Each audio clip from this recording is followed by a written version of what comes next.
भूखे रहबू ये धनिया कठिन बात ओहार दू दिन कैसे भूखे रहबू ये धनिया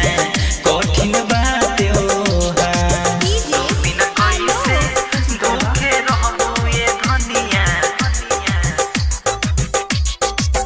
कठिन बात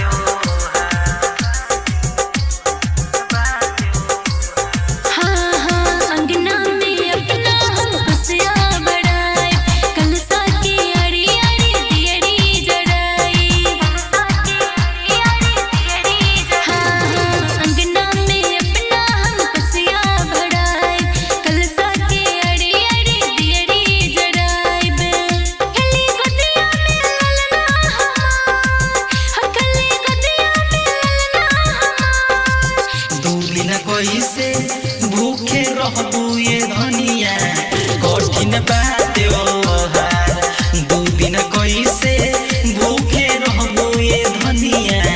कठिन बात ओहार दू दिन कैसे भूखे रहबू ये धनिया कठिन बात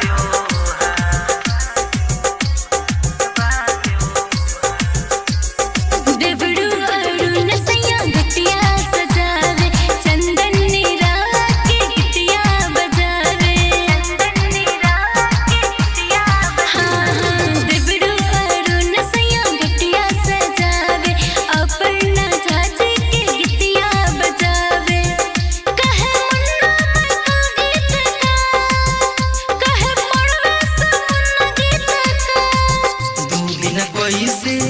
भूखे रहबू ये धनिया कठिन बात।